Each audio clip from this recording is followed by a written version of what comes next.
And welcome again to नोवन नाइट्स। तो कैसे आप सब लोग, उम्मीद आप सब लोग खैरियत से होंगे। आज हम स्टार्ट करने वाले हैं सोनोवल को स्टार्ट करने से पहले जिसने अभी तक मेरा चैनल लाइक सब्सक्राइब नहीं किया तो kindly like subscribe my channel and don't forget to press the bell icon. तो चलिए स्टार्ट करते हैं। हनी ओबेरा ने प्रीसे को पुकारने के साथ साथ उसके बेडरूम की भारी दबेज पर्दे भी हटाने शुरू कर दिए थे। सूरज की तेज शुआओं की रोशनी सीधा प्रीसे के चेहरे पर लगी थी। घुप अंधेरे के बाद एकदम से तेज चमकती रोशनी उसकी आंखों बर्दाश्त नहीं कर सकी। उसने तेजी से ब्लैंकेट को सरता पैर तान लिया। ओबेरा की नज़रों से ये मंजर पोशीदा ना रह सका। वो प्रीसे को इस हरकत पर सिलक कर रह गई और आगे बढ़कर उस पर से ब्लैंकेट खींच गई। मम्मी क्या है, सोने देना, कसमंदी से भरपूर आवाज़ में कहा। टाइम देखा है तुमने? सुबह के 10 बजने का और तुम अभी तक बिस्तर में पड़ी हो। मम्मी आज संडे है, ऑफ डे। लहजे में बेजारी ही बेजारी, हकीकी मायनों में नींद में खलल बहुत खुला था। अगर ऑफ डे है तो मतलब सारा दिन सो के गुजार दोगी। उबैरा को अपनी इकलौती बेटी आ गया।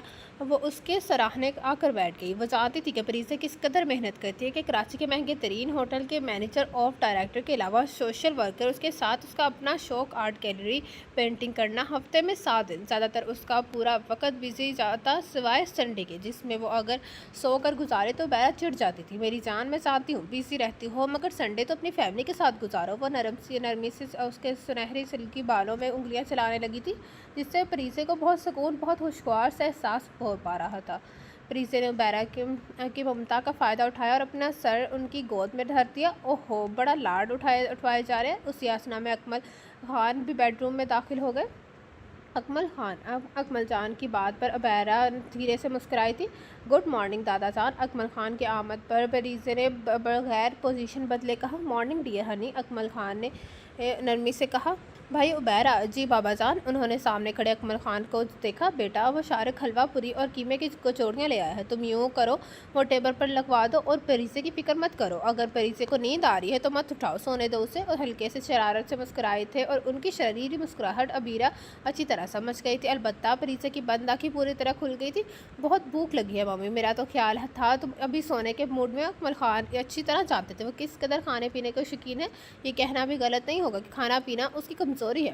लापरवाह और बेफिक्र होकर खाती थी। यहाँ यही वजह थी कि स्काउट कि उसका वेट बिल्कुल ही ओवर हो गया था। बैरा बहुत समझाती थी कि अपने बढ़ते हुए वेट पर त्वचा तो कम खाओ, मिर्च मसाले की फूड मत खाओ, एक्सरसाइज करो, जिम ज्वाइन करो। रोज़ ये लेक्चर 1 घंटे का मिलता, मगर मचाल है जो प्रीसे के कान पर जून भी रिंग जाए। नाश्ते की टेबल पर पूरी का पोर्ट प्रीसे के ने अपनी जानिब खींच लिया था। यार हनी, आप या तो अपने पेट पर रहम करो या हमारी भूख को भी देख लो। शारक उसके खाने पर टोके बिना नहीं रह सका, बल्कि पूरियों का पोट लेने के लिए अपने हाथ बढ़ाया भी तो प्रीसे ने मज़ीद उसे अपने पास कर लिया। मम्मी ने जो पराठे और ऑमलेट बनवाए हैं वो खाओ, खबरदार जो अपनी ख़राब नजरें उस पर डाली भी तो। प्रीसे, आराम से खाओ, क्या हो गया है तुम्हें? जिस रफ्तार से वो खा रही थी लग तो यही रहा था कि कोई दूसरा ना खा ले। मम्मी, आप नहीं जानती कि पता है रात में भी कुछ नहीं खाया मैंने, और आर्ट गैलरी में इतनी देर हो गई थी कि कुछ खा भी नहीं सकी। खुदा का खौफ करें हनी, आप ही पहले के लोग झूठ बोलते थे तो मर जाया करते थे, लेकिन मगर अब तो बुखार भी नहीं होता। शारक ने बुदकते हुए कहा। क्या मतलब? उसे ना समझे की कैफियत में शारक से को देखा। रात को 1 बजे पिज़्ज़ा और कोल्ड ड्रिंक किसने मंगवाई थी? ख्वाब देख रहे थे क्या? प्रीसे ने गुस्से से शारक को देखा था, क्योंकि वो महसूस कर चुकी थी उबैरा के गुस्से और नजरें उस पर ही हैं। उबैरा डिनर के बाद कुछ भी खाने के सख्त खिलाफ थी और प्रीसे पर तो सख्त पाबंदी लगाई गई हुई थी, मगर वो भी अपने नाम की थी। शारक को अपनी बातों में पटा के उससे अपना काम निकलवाती लेती थी। उबैरा नाराज़गी भरी नज़रों से प्रीसे को देखा और नफ़ी में इधर उधर सर हिलाती अपने लिए चाय का कप उठाए हुए होंठों से लगा गई। उनके अंदाज से साफ जाहिर था कि वो उससे नाराज़ हो गई हैं। प्रीसे को उबैरा की नाराज़गी की फिक्र लगी तो सब छोड़ छाड़ कर उनके गले का हार बन गई। सॉरी मम्मी, आई प्रॉमिस, आगे से कोई बद एहतियाती नहीं होगी। दुनिया का सबसे बड़ा झूठ, शारक ने सरगोशी अंदाज में कहते हुए पूरी का पोट अपनी तरफ घसीट लिया। अकमल खान भी होले से मुस्कुरा दिया। शारक की धीमी सरगोशी पर प्रीसे ने सुन ली थी। वो घोरे बिना न रह सके, बल्कि हाथ के इशारे से ना छोड़ने की धमकी भी दे दी थी।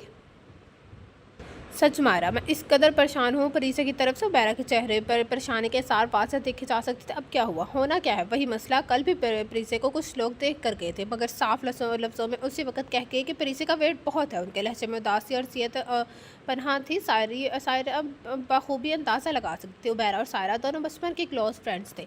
हर दुख सुख, हर खुशी गमी में बराबर के शरीक, हर बात चाहे वो कोई भी मसला हो एक दूसरे से शेयर करते थे, डिस्कस करते थे। उनकी दोस्ती इस कदर गहरी और सच्ची साबित निकली कि दोनों की शादियाँ भले ही एक दूसरे अलग अलग ख़ानदान में हुई हों, मगर दोनों के ससुराल एक ही गली में थे।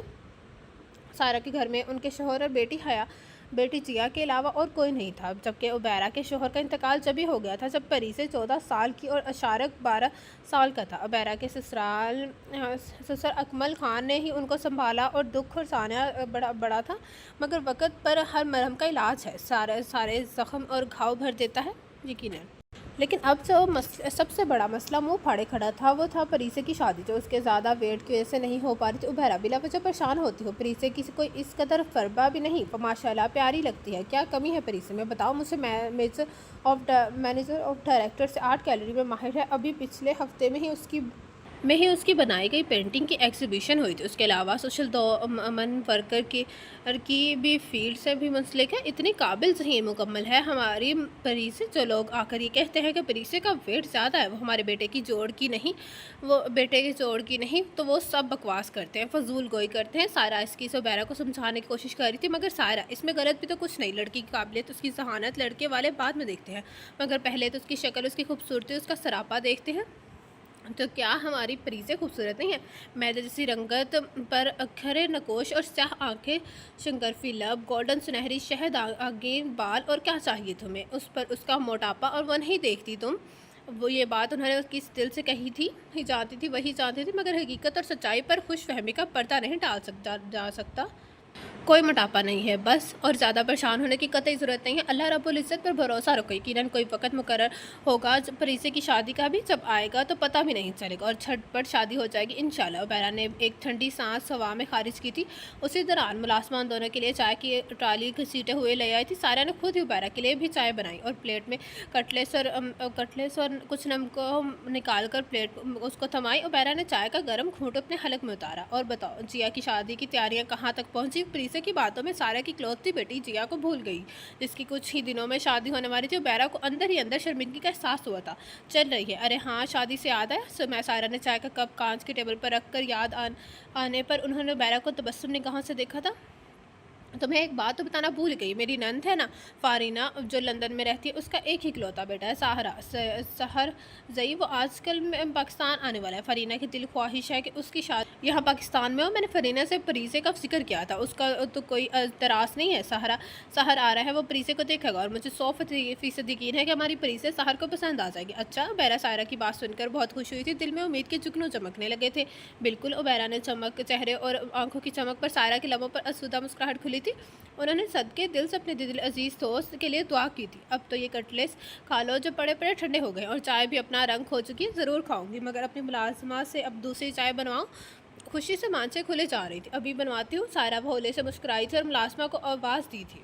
वॉट? आज फिर? उबैरा की इस नई फरमाइश पर मुंह खुले पर प्रीसा देखती रह गई। हफ्ते में 3 से 4 रिश्ते आते थे उसके, और सबका एक ही जवाब होता था। कुछ टाइम तो वो यस्सर मर्जी से दुखी सी हो जाती थी और दिल में हत्ते में फैसला भी कर लिया करती थी, खुद को कंट्रोल कर लेगी, मगर ये जज्बातियत 1 घंटे से भी ज़्यादा नहीं रहती थी।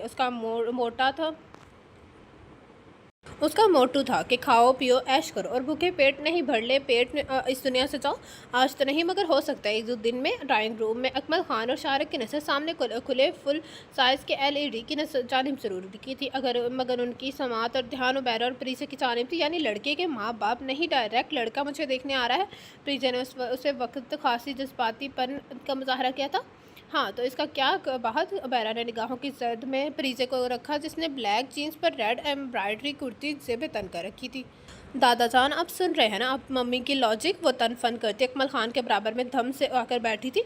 हनी, आप भी क्या करती हैं? पूरा सोफ़ा हिला दिया है, अभी भी झटके से नीचे को गिरता। शाहरुख ने संजीदगी से भरपूर एक्टिंग करते हुए प्रीसे को हल्का सा रुख मोड़ के देखा था। तुम फिलहाल अपनी तोती बंद रखो, ऐसा ना हो कि अभी सच में मेरे हाथ से ज़ाया हो जाओ। उसकी आंखों में इश्ताल, गुस्सा और नाराज़गी के मिले जुले तासरात थे।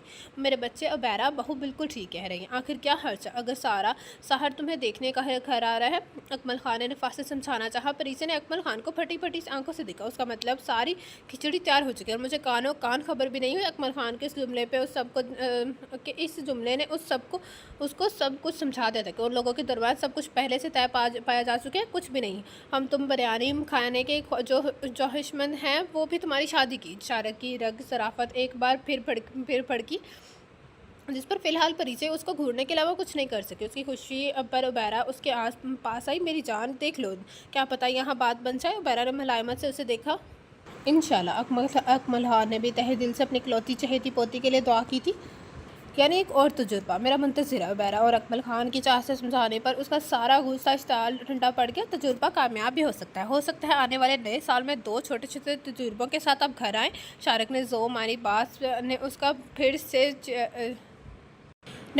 से छेड़ा। उस जिसका मतलब परिसे को तो नहीं, अलबत्ता अकमल खान और बेरा ज़रूर समझ गए थे। एक दो छोटे छोटे तजुर्बे। वो मुँह बेआइसगी से बोलती हुई ना समझी कैफियत में शारक को देखने लगी। 1-2 सेकंड के बाद उसको तो ये तजुर्बे वाली कहानी समझ आई। तो शारक को हुंकार नज़र से घूरती अपने सारे नोकीले पंजे खड़ी हुई शारक जो उसकी जानिब से पहले ही किसी कार्रवाई का मंतज़र था, तेज़ी से उठकर भागा था। शारक चीखता चिल्लाता भागा और उसके पीछे परिसे रुको रुको कहती। उस लड़की का बचपना नहीं जाएगा। उबैरा ने हल्के से मुस्कुराते हुए कहा, यह भी एक बहुत बड़ा मार्का है परिसे को राजी करने का, जिसमें उबैरा कामयाब ठहरी। कब तक आ जाएगा वो लड़का? अकमल खान ने नहायत पुरजोश लहजे में पूछा था। सायरा से बात हुई थी शायद कल। वो पुरसोच निगाहों से टीवी स्क्रीन देखने लगे।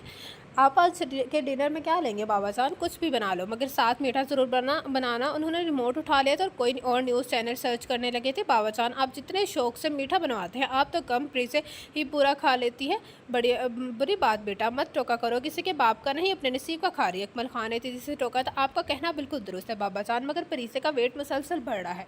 बैरा को यही फिक्र थी कि दीमक की तरह खाई जा रही थी। कुछ नहीं होता, तुम्हारी सारी फिक्रें सारी सोचें लामायनी है। अब इन सब से बाहर निकलो और परिचय को उसकी ज़िंदगी मस्त होकर जीने दो। अकमल खान दास्ता हल्के फुल्के लहजे में कहते हुए खड़े हो गए। तो मैं ज़रा बाहर से जा रहा हूँ। उबैरा भी एक गहरा सांस लेती हुई खड़ी हो गई। उनका रुख अब किचन की जानिब था। बिलाकर वो दिन भी पहुंचा जिसका उबैरा को बड़ी बेसब्री से शिद्दत से इंतज़ार था। सारा को हमरा आज शाम साहर जई को आना था। उन्होंने अच्छे खासे नाश्ते का इंतज़ाम कर लिया था। फिर वो परिसे के रूम में गई और पूरी वार्डरोब खंगाल ली, जहाँ तकरीबन जीन शर्ट, कुर्तियाँ, लॉन्ग टी शर्ट्स रखी हुई थी। एक भी ढंग का सूट नहीं है इस लड़की के पास। टेंशन और डिप्रेशन में उनके हिसाब झंझलाने लगे थे। उबैरा चाहती थी कि उस परिसे सबसे ज़्यादा खूबसूरत, सबसे हसीन दिखे कि साहर जई को पहली ही नज़र में ना सिर्फ वो पसंद आ जाए, बल्कि शादी के लिए हाँ भी कह दे। मम्मी अपने बेडरूम में कदम रखते ही उसकी निगाह सबसे पहले अपने वार्डरोब से निकले कपड़ों पर पड़ी, जो बैरा ने सारे निकाल कर बेडरूम पे फैला रखे थे। मम्मी ये सब क्या करी हैं? बड़े से सदमाती लहजे में बोली थी।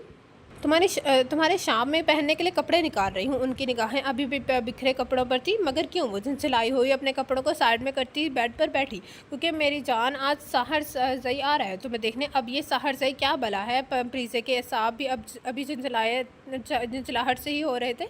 उबैरा का पहली बजोता लहजा उसकी समझ से बाहर था। प्रीसे बताया तो था कि सारा की नंद का बेटा जो लंदन में रहता है, ओह उसके सारे खींचे असाब ढीले पड़ गए थे और अब चाहती है कि मैं तैयार श्यार होकर उस लंदन प्लेट के सामने जाऊँ। हाँ बिल्कुल, ऐसे मसरूफियत थी। बिलाकर बड़ी मेहनत के बाद एक सूट हाथ लग ही गया था। वाइट शॉपर में पैक एक सूट जिसे शायद प्रीसे ने खोल के भी नहीं देखा था। फिरोजी कलर के शेफून की घेरदार फ्रॉक जिस पर ब्लू धागे से लाइट कुर्सी कढ़ाई हुई थी। शेफून के दुपट्टे के चारों तरफ अपलग लगी हुई थी। उबैरा को याद आया उन्होंने प्रीसे की सालगिरह पर फ्रॉक गिफ्ट की थी। मैं वो जानती थी कि प्रीसे ऐसे कपड़े नहीं पहनती, मगर उबैरा ने कहा कुछ चेंज करो और ये पहनो, तुम पर बहुत अच्छी लगेगी। उस वक्त तो प्रीसे ने नाक मुंह चढ़ा के हामी भरती, मगर बाद में बात आई गई हो गई।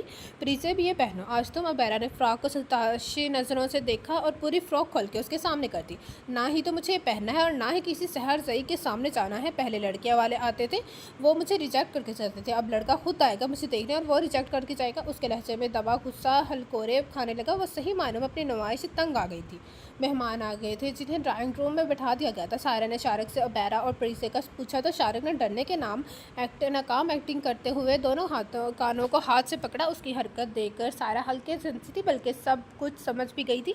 जितनी मेहनत और मशक्क़त में मन्नत और समाज से सायरा और उबैरा प्रीसे को ड्राइंग रूम में लाई थी, उनका गिरोह गड्ढा ही जानता था। बड़ी मुश्किल से उसको मनाया जब जाकर वो उनके हमरा ड्राइंग रूम में आई थी। मुंह फुलाए, सर दाखों को झुकाया, वो साहर जाई के बिल्कुल सामने बैठी थी। नाश्ते का दौर चला था। मुलाज़िमा कांच की ट्राली घसीट कर यहाँ ले आई थी। सायरा ने प्लेट में कुछ शामी कबाब और चिप्स रख के पहले अकमल खान को प्लेट पकड़ाई, फिर साहर जई को। ड्राइंग रूम के फिर फ़िज़ा माहौल में खामोशी का राज था, जिसमें कभी कभी अकमल खान और साहर जई की आवाज़ गूंजती तो कभी सायरा रुबैरा कुछ सिस कर रही होती। इस वक्त कोई भी ये ज़ाहिर नहीं कर रहा था कि साहर जई पर परिसे को देखने आया है। उन सबके दरमियान एक नफूस जो चुपचाप बैठा अपनी खामोशी धड़कती धड़कने गुनग रहा था, उन दोनों हाथों की उंगलियों को आपस में बेबस किए मरोड़ रही थी। साहर जई की गंभीर आवाज़ वक़्फ़े वक़्फ़े से उसके कानों में पड़ रही थी। इतनी खूबसूरत और सहाराना आवाज़ वाले को देखना तो चाहिए कि इस जादुई आवाज़ का मालिक कौन है। झिझकते हुए उसने निगाह ऊपर को उठाई तो जैसे पल भर को धड़कना भूल गए। हैंडसम, डैशिंग, साफ शफाफ सफ़ेद रंग, खूबसूरत चेहरे के नकोश पर स्याह घनी मूंछ, तले गदास लबों का जोड़ा, बड़ी बड़ी आंखें। जब अकमल खान ने के किसी सवाल पर ऊपर को उठती हैं तो आंखों की चमक से जाहिर होता है कि उनका रंग ग्रे है।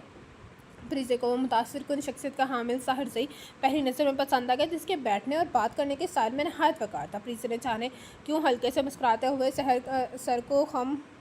सर को खम कर लिया। उसे दिल ने ही एक गवाही दे दी थी कि यही वो शख्स है जो तुम्हारी ज़िंदगी को मुकम्मल कर सकता है। हनी बेटा, सायरा ने धीरे से उसे पुकारा था। जी सारा आंटी। परिसे ने रुख मोड़ कर साइड वाले सोफे पर बैठी सायरा को देखा। बेटा साहिर को अपनी पेंटिंग्स दिखाओ। उन्होंने हल्के से मुस्कुराते हुए परिसे को साहर सही को देखा, जो अपने नाम पर परिसे को देखने लगा। साहर, पता है ये परिसे आर्ट को काउंसिल में फर्स्ट प्राइज़ ड्रॉ कर चुकी है।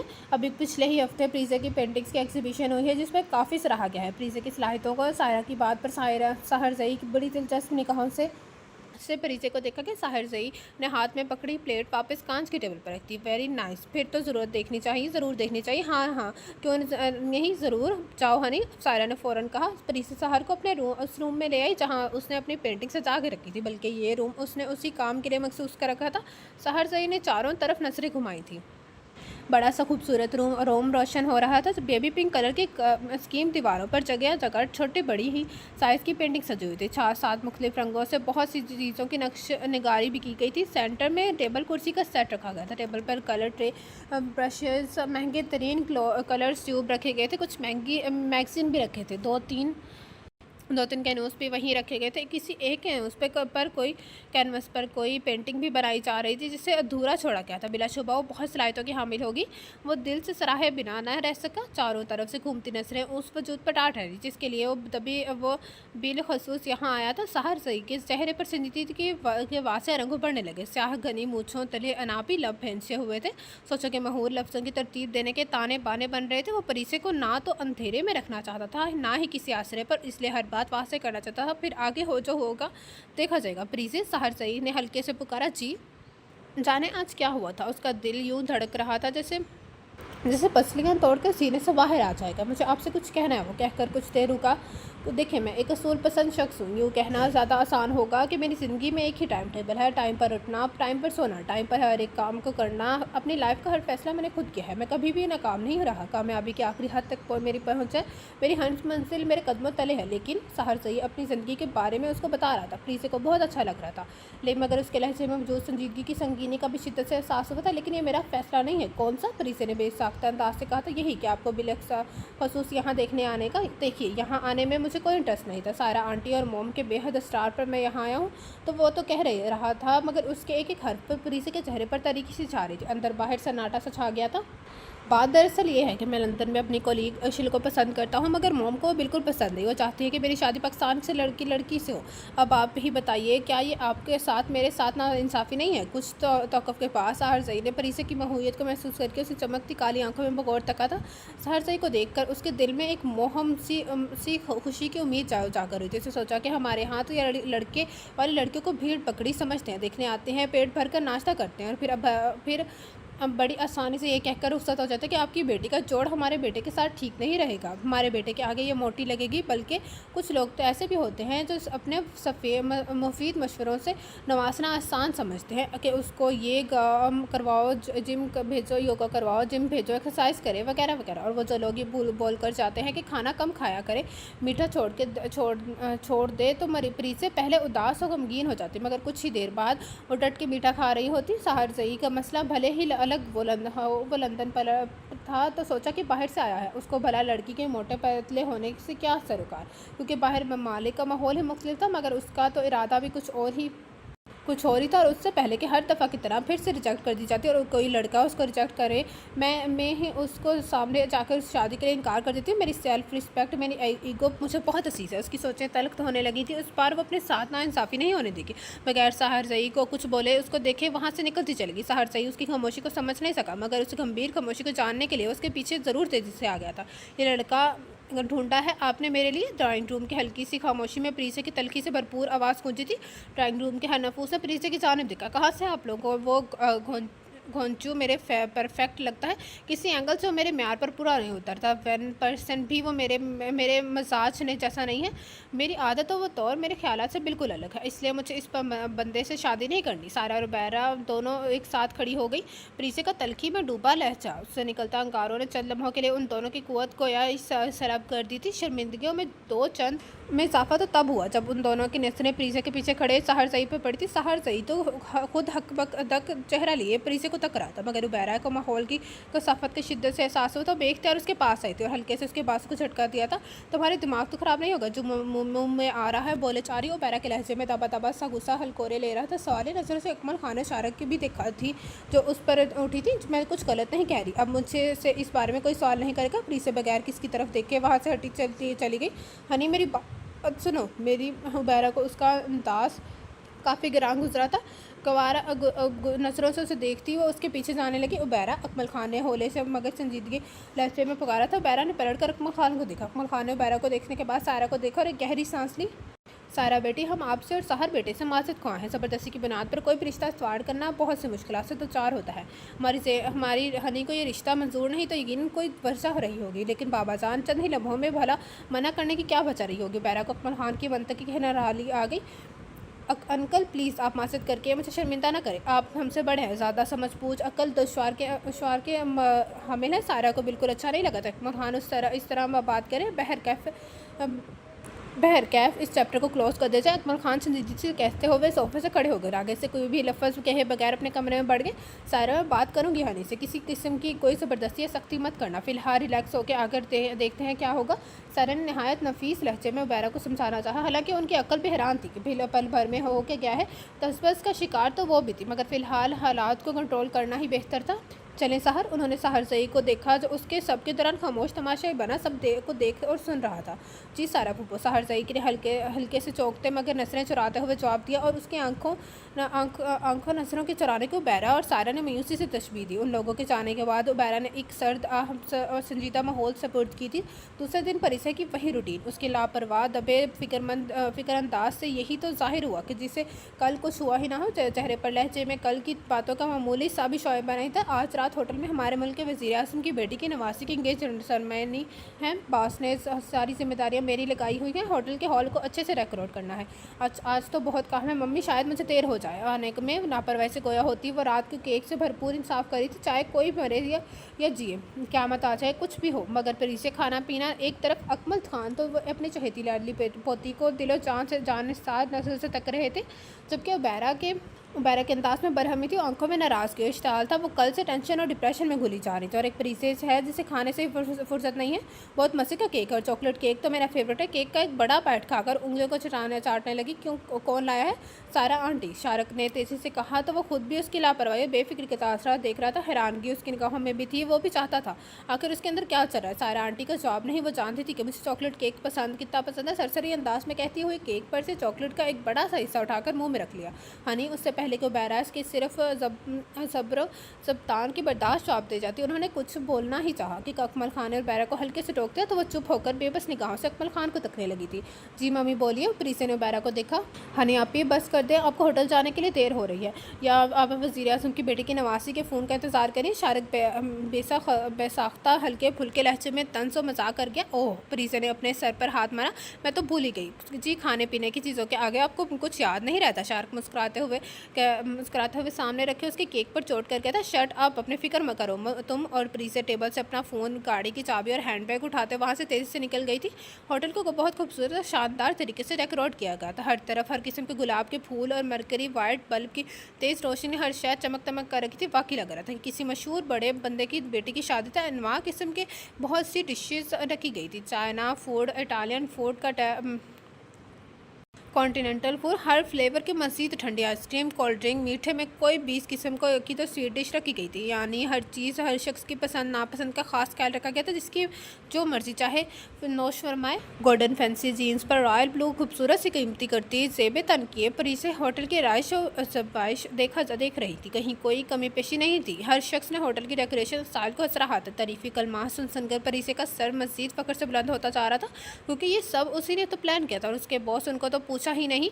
तो फ़ाखर से तो उनका भी सीना फूले नहीं समा रहा था। आखिर को होटल जो बिज़नेस कर रहा था अवारे न्यारे हो रहे थे, उनके होटल के खुले खुले जा रहे थे। हर शख्स अपने अपनी जगह खुशखबरों में मसरूफ़ थे। किसी की दिलकश हंसी तो किसी का लहजा कहका खुशी में डूबा हुआ था। प्रीसे की इस वक्त भी किसी मेहमान खातून से तारीफ़ें समेट रही थी। लाइट से पिंक मेकअप और हल्की सी ज्वेलरी में उसकी मैदे जैसी रंगत गुलो लश्कारें मार रही थी। हेलो, किसी की भारी गंभीर आवाज़ उसकी सारी तवज्जो समेट ली थी। मुकाबिल को देखकर उसके शगरफी लबों की मुस्कुराहट लबों की तराश में ही दम तोड़ गई थी। स्याह नैन की लश्कारें मारते चमक धमक मदम पड़ गई थी। निकाहों के सामने सहर सही ब्लैक डिनर सूट में अपनी तमाम तर वजूहात समेत खड़ा उसी को देख रहा था, और साथ में कोई बड़ी प्यारी सी नाजुक अंदाम हसीना उसके बाजू में हाथ डाले मैं खड़ी उस मुस्कुरा रही थी, जिसमें शक की कोई गुंजाइश नहीं निकलती थी। वो यकीनन वही लड़की जिसे साहर सही पसंद करता है, जिससे शादी करना चाहता है। कैसी हैं आप? परिजे के खामोशी पर साहर सही ने भी उसको मुखातिब किया, जिस पर परिजा हल्के से बौखलाई थी, मगर लम्हों में खुद को संभाल भी लिया था और खुद को संशिश करने लगी थी। इसलिए साहर सही को मुतमिन करने के लिए अपने सर को खफीफ से जम्बिश दी थी। मैं बहुत देर से तुमको देख रहा था, आपसे तुम आने में उसने लम्हा भी नहीं लगाया था, जो प्रीसे को खासा नागवार लगा था। और ओह सॉरी, क्या मैं आपको तुमसे मुखातिब कर सकता हूँ? देखिए, कल जो हुआ उसको दोहराना नहीं चाहता। तो फिर क्या चाहते हो तुम? प्रीसे के लहजे में परहमी के साथ साथ स्याह नैन में बेसारी भी थी। फ्रेंडशिप, आई थिंक फ्रेंडशिप में कोई मजाका भी नहीं है। साहर सई के पहलू में खड़ी उस लड़की ने बेसाख्ता कहा। उसके अंदाज से साफ जाहिर था कि साहर सई ने उसको हर बात से वाकिफ हुए रखा है। प्रीसे ही अशल है। साहर सई के उस जुमले ने उसको सब कुछ यह समझा देते। प्रीसे ने बगौर अशल को ऊपर से नीचे तक देखा। नहायत ही दुबली पतली से ब्लैक कलर की सिल्क की स्लाइड एम्ब्रॉयडरी फुल मैक्सी में मलबूस अशल उसको एक आँख ना पाई थी, बल्कि उसको देखकर अंदर ही अंदर एक जलन हसद सी होने लगी थी। पता नहीं उस सूखी सड़ी में उसका क्या दर्द था जो सहर सई उस पर फरीफ्ता दिल जान से प्रीसा की सोचों में जहर सा घुलने लगा था। पहली बार उसके दिल में कोई खूबसूरत बसी थी और उसकी आंखों को कोई चेहरा भाया था, वो भी पराया निकला। मैं और अशल एक दूसरे को पसंद करते हैं। साहर सई के लहजे में चाहे जाने क्या इल्ज़ाम था। आंखों की मोहब्बतों की चमक दमक थी, खुशियों की बारात थी। प्रीसा के अंदर छन करके कुछ टूटा था। कितने ही लम्हों तक वो बोल भी नहीं सकी थी, मगर उसको खुद को संभालना, खुद को जाहिर करने का मतलब था अपनी सेल्फ रिस्पेक्ट खोना, जो कि वो कतई बर्दाश्त नहीं कर सकेगी। बहुत अच्छा लगा तुमसे मिलकर, वो हल्के फुल्के लहजे में कोया हुई थी। तो क्या मैं मानूँ हम बहुत अच्छे दोस्त हैं आज से?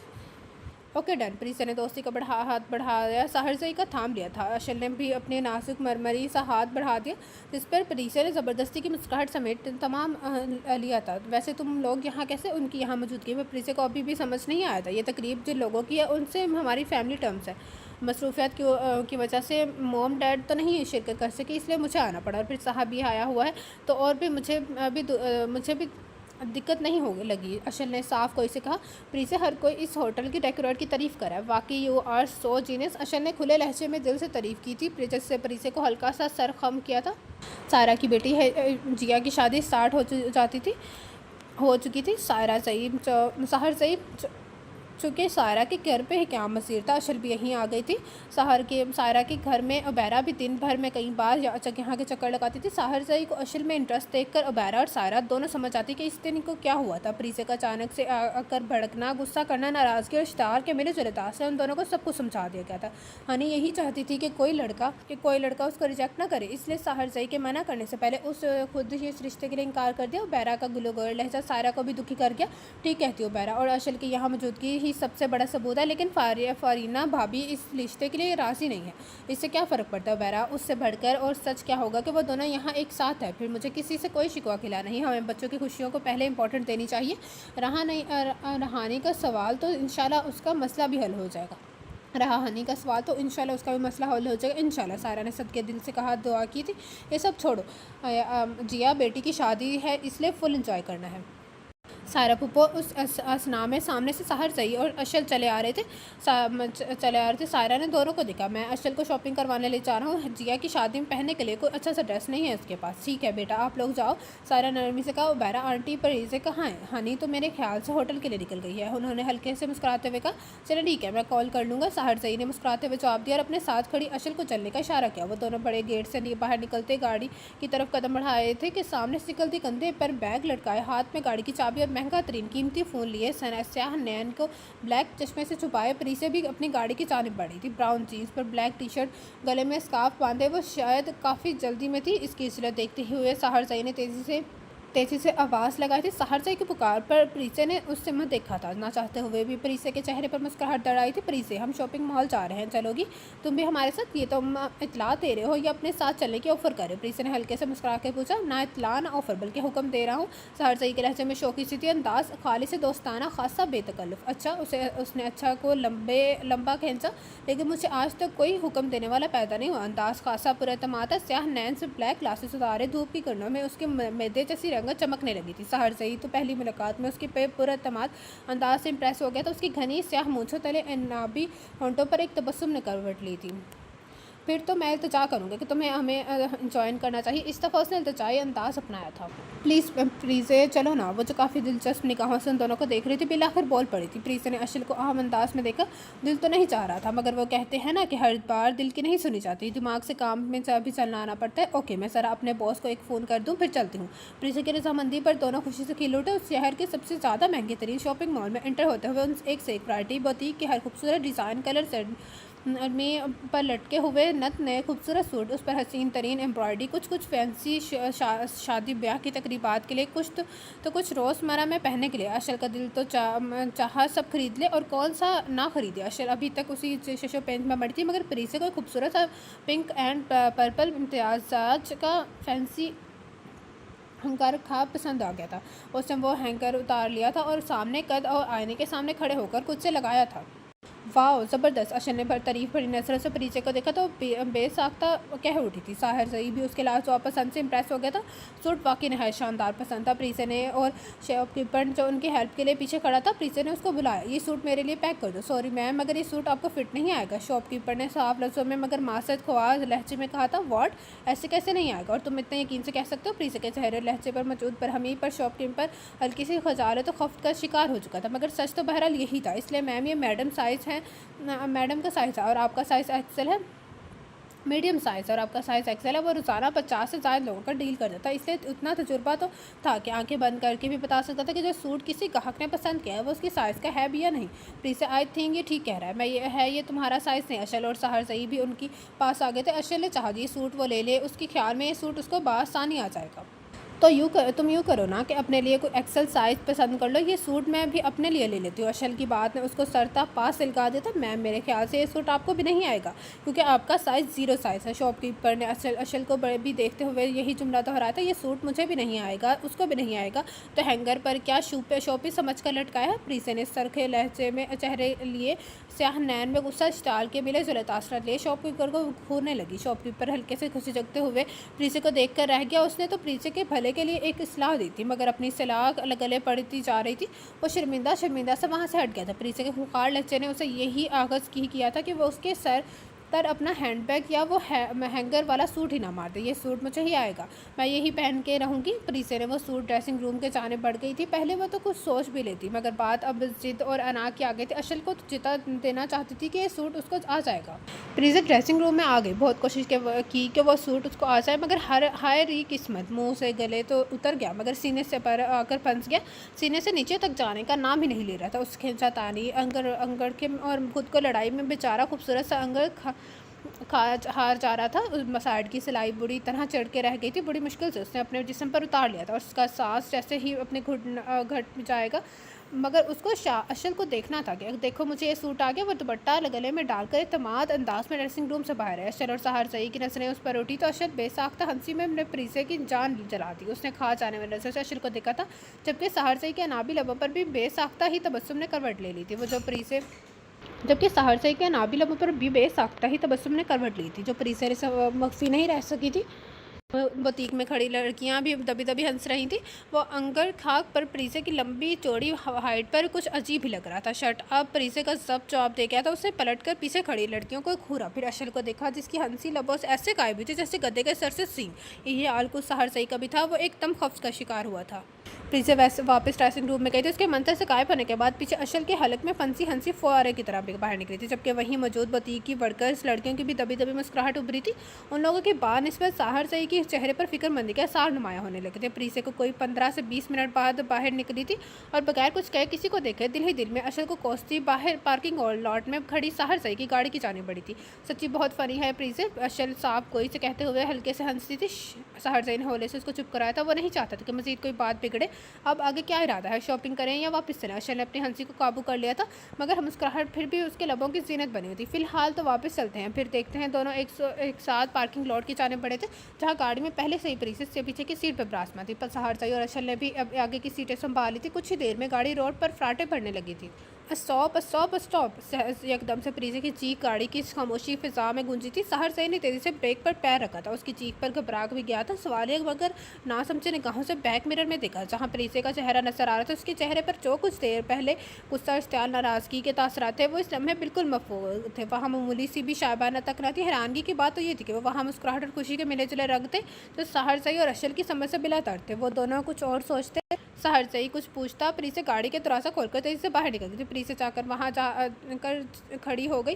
सहरसई और अशल की आंखें फटी की फटी रह गई। सहर अशल सदमाती लहजे में गोया हुआ था। चेहरा तो एकदम सहरसई की बेफक बे हो गया था। प्रीसे सामने डोर के स्टॉप पर खड़े गोलगप्पे, छोले, दही बड़े की चाट के ठेले खड़े थे और उनकी जानी पड़ी थी, बल्कि गोलगप्पे की एक प्लेट भी बनवा रही थी। बगैर अपनी पोजीशन का ख्याल किया वो उन गोलगप्पों से बड़ा भरपूर इंसाफ करने लगी थी।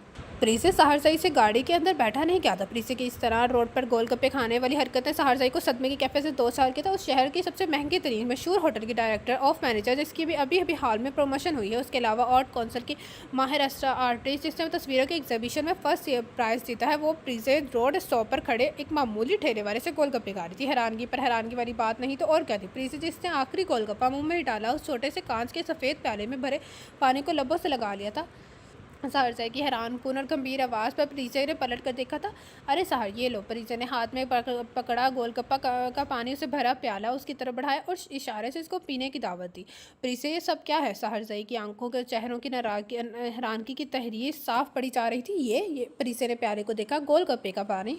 सहरसई के मना करने पर उसने 2 सांस में ही वो प्याला खाली कर दिया था। अरे भैया, ज़रा एक प्लेट छोले दही भले की चाट तो बनाना, ज़रा मिर्चें तेज़ रखना। खाली सहरसई के मना करने पर उसने 2 सांस में ही वो प्याला खाली कर दिया था। अरे भैया ज़रा एक प्लेट छोले दही भले के चाट तो बनाना, ज़रा मिर्चें तेज़ रखना। खाली प्याले उस ठेले पर रखे दूसरे ठेले की जानी पड़ी थी और वो ठेले वाला भी जल्दी जल्दी हाथ चलाते हुए उसके छोले दही भले की चाट उस तरह बना रहा था जैसे वो उसकी पसंद को चाहता। और 1 मिनट में प्लेट बनाई हाजिर थी। प्रीसे ने इधर उधर देखे बिना अपना काम शुरू कर दिया। 5 मिनट में छोले दही भले की ये प्लेट भी खाली हो गई थी। फिर उस ठेले वाले ने एक सिल्वर के गिलास में उसको पानी दिया, जिसे वो ख़राब करके पी गई थी। उस गंदे पुराने धराने सिल्वर के ग्लास को देखकर उस पास खड़े सहरसाई को अजीब सी कराहत आने लगी थी। उसकी साफ़ सुथरी तबीयत और असूल पसंद तबीयत पर प्रीसे की हरकतें काफ़ी गरां गुजरी थी। उसकी फ्रेंड सर्कल और फैमिली बैकग्राउंड में दूर दूर तक कोई ऐसा बंदा नहीं गुजरा था। उसने तो दोस्त भी बहुत सोच समझ कर अपने मसाज ऐसे बनाए थे, मगर प्रीसे की काबिलियत या ऐसी की यह बात थी या क्या अट्रैक्शन थी जो सहरसई की जिसकी जानिब खींचता चला जाता था। मगर प्रीसे की आज उसकी हरकत ने उसको बहुत मायूस किया था, बहुत हैरान किया था। सहर से ज़्यादा बुरा हाल तो गाड़ी के अंदर बैठी नाजुक मिजाज वाली अशल का था। उसकी एहसास तबीयत पर बहुत गहरा असर पड़ता। प्रीसे का रोड स्टॉप पर यूं बेतकल्लुफ़ होकर गोलगप्पे खाना, छोले व दही बड़े खाना और आखिर में उस गंदे संदे गिलास में पानी पीना जिसमें से इतने ही लोगों ने अपने प्यास बुझाते होंगे। अशल को सबसे ज़्यादा घुटन उन ठेले वालों से आई थी। अजीब मिलचुके सूट में काले काले हाथों से वो छोले दही भले की चाट बना रहे थे। बाकायदा उसको उबकाई सी आने लगी थी। खाने से उसका जी खराब होने लगा था। जिस समय ये सब सोचकर हल्की सी कपकपाहट शुरू हो गई थी। हाथ और पैरों की उंगलियां बाकायदा सुन हो चुकी थी। प्रीसे अब बहुत रिलैक्स फील कर रही थी। पता है, जब मैं बहुत स्ट्रेस में रहती हूँ तो मेरी सारी स्ट्रेस खाने पीने से दूर हो जाती है। प्रीसे ने अपने हैंडबैग से 2-3 टिश्यूज़ एक साथ निकाले और चेहरा साफ़ करके साइड में फेंक दिया। अंदाज़ा हो रहा था मुझे तुम्हारे स्ट्रेस का। इसका लहजा हल्के से तंज में डूबा हुआ था, मगर प्रीति के पास इतना टाइम नहीं था कि वो उसके गुस्से में डूबा लहजा समझ पाती, क्योंकि उसका अव्वलीन शौक खाना पीना, खाओ पियो और ऐश में ज़िंदगी गुजारो। आज जो पल मिले हैं खुशियों के, उन्हें मुट्ठी में समेट लो। कल किसने देखी है, दोनों गाड़ी में आप बैठे थे। अशल ने तो उसकी चाल में रुख ही नहीं किया था, जिसकी प्रीति को भला क्या परवाह, उसने तो तरीके से फुल एंजॉय किया था। मगर जाने क्यों प्रीति को अशल से बैर हो गया था। सूखी सड़ी सी ये लड़की उसको एक आंख नहीं भाती थी, और जब वो साहरजई के साथ अलग अलग पोस्ट में तस्वीरें उतरवा रही होती, तब तो दिल तो झलन के साथ झलन जल भुन के रह जाता। दिल करता उसका मोबाइल उसके सर पर ही दे मारे, सेल्फी ले लेकर खुद को इम्प्रेस ही अप्सरा ही समझने लगती थी। सहरजई ने भी उसको खींच खांच के अपने साथ खूब सेल्फियाँ ली थी। वो मना करती, मगर सहरजई प्रीति की एक नहीं सुनता। शादी का हर फंक्शन उन लोगों ने भरपूर अंदाज में एंजॉय किया था। उस शादी में किसी फैमिली ने प्रीति को पसंद भी कर था। वो अपनी पसंदीदगी उबैरा और अकमल खान से जाहिर कर दी थी। उबैरा ने उन लोगों को अपने घर आने की दावत दी थी। आज वही लोग प्रीति के रिश्ते की बात करने आए थे, साथ अपने लड़के को भी लेकर आए थे, जिसका इल्म प्रीति को नहीं था। उसके तो फरिश्ते भी बाखबर थे कि घर पर क्या कार्रवाई चल रही है। वो होटल से शाम के 7 बजे घर आई तो घर में कुछ अनजाने मेहमानों के साथ सारा, सहरजई और अशल को भी मौजूद पाया। आहट पर उबैरा ने रुख मोड़ कर देखा तो वो जल्दी से उठी, प्रीति के पास है, उसके कंधे से हैंडबैग लिया और उसको लिए मेहमानों के पास चली गई। वो जानती थी अगर प्रीति को पहले से कुछ बताया तो बुरी तरह हाइपर हो जाएगी। शायद इस बार वो रिश्ते वालों के सामने भी ना आए, मगर उबैरा ने कुछ नहीं भी कहे और प्रीति को कोई भी मौका दिए बगैर उसको वहाँ ले आई थी। प्रीति को झंझलाहटते हुए सबको देखा था। ये है हमारी हनी। उबैरा के चेहरे और आंखों में खुशी की रमक थी। माशाल्लाह बहुत प्यारी है, हमें तो ये जिया की शादी में ही बहुत पसंद आ गई। प्रीति को ऐसा महसूस हुआ जैसे किसी ने उसकी समात में बम फोड़ दी, तो उसकी निगाहें बेसाख्ता अपनी साइड वाले सिंगल सोफे पर विराजमान सहरजई की तरफ उठी थी। ब्लैक जीन्स पर पिंक शर्ट में उसकी मुतासर कुन शख्सियत खासी बावकार लगी थी। सर को मामूली सा खम किए वो चाय का कप थामे छोटे छोटे सी ले रहा था। उसका मतलब उसको अपना मामला खुद ही निपटाना था।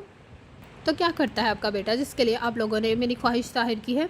बड़े तमाद लहजा सामने बैठी उन खवातीन को चौंका गई थी। शुगर मिल कंपनी में सुपरवाइजर मैनेजर, ये शायद लड़के की मांग थी जिनके लहजे में अपने बेटे के लिए फ़ख्र बोल रहा था। और अगर मैं गलत नहीं तो गालिबन यही मोहतरमा आपके बेटे हैं। शारक के बराबर में वो नया चेहरा, यकीनन वो लड़का ही था। सरमई शर्ट पर ब्लू जीन्स, पतामी रगत, छोटी छोटी सी चाइनीज़ आंखें, मोटा बेभदा सा नाक और बालों को हेयर स्टाइल कंगर वाले बालों का एक गुच्छा, जो प्रीति के ख्याल में अभी चिड़िया में अंडे देने वाला था। वो नया न दुनिया का कोई 8वां अजूबा ही लग रहा था, या किसी मरी की मखलूक जो भूले भटके से ज़मीन पर रह गई थी। हाँ बिल्कुल, ये मेरा इकलौता मेरा चांद सा बेटा है। माँ ने दुलार से अपने बेटे को देखा।